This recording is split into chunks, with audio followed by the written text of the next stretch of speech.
Armed with caffeine, young conservatives, and a mission to win Latinos, the Libre initiative hopes to score big this year and down the road.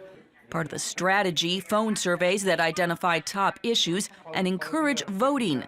Daniel Garza, who worked for George W. Bush, helped to start the group. We launched the Libre initiative because we felt that the left, progressive organizations who believed in collectivism and socialism light in America, were dominating the conversation within the Latino communities across the country. More than 10 million Hispanics live here in Texas, and they're the fastest growing population group.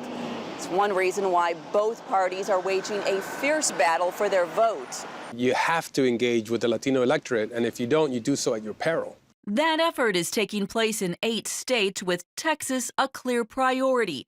It's a daunting task because the left has been putting money and top talent into the Lone Star State for some time via Battleground Texas. The thinking, Texas now has 38 electoral votes, and if the GOP loses here, so does any hope for taking the White House. They understand that if Texas becomes a liberal state, that is it. We live in a liberal country for the foreseeable future. Conservatives need to wake up to this and to understand that Texas is a battleground.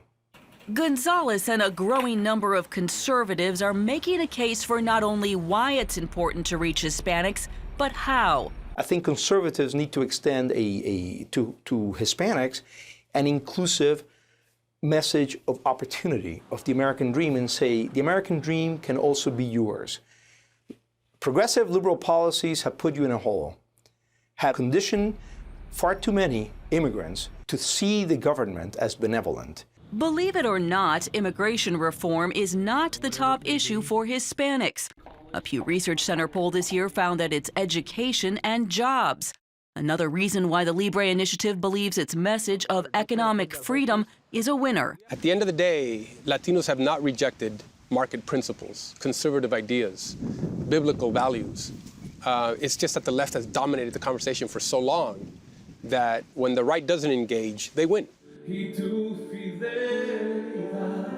At a recent community meeting, Libre volunteer Eddie Vasquez led worship in this Dallas church before speakers talked about police relations, parenting, and civic engagement. Afterwards, organizers gathered names and numbers and then encouraged people to vote. Political experts know turnout is a huge obstacle with Latinos. In 2012, just 1/3 of eligible Hispanic voters in Texas went to the polls, compared to 60% of whites. Both parties say youth is one reason, along with cultural background. In Houston, Dave Welch with the U.S. Pastor Council trains Hispanic pastors to help their congregations understand the process. They come from countries where they have no voice, they have no vote, the government's the enemy, so they come here and they have no basis in understanding what self-government really means. Back in Dallas, Jose Galvez gets it. A former candidate for local office, he urges Latinos to take the next step, getting involved in politics and government. You're here. You migrated to the United States for a purpose, to better yourself, to better your family. So if you're not planning on going back to your home country and you're here, make it count.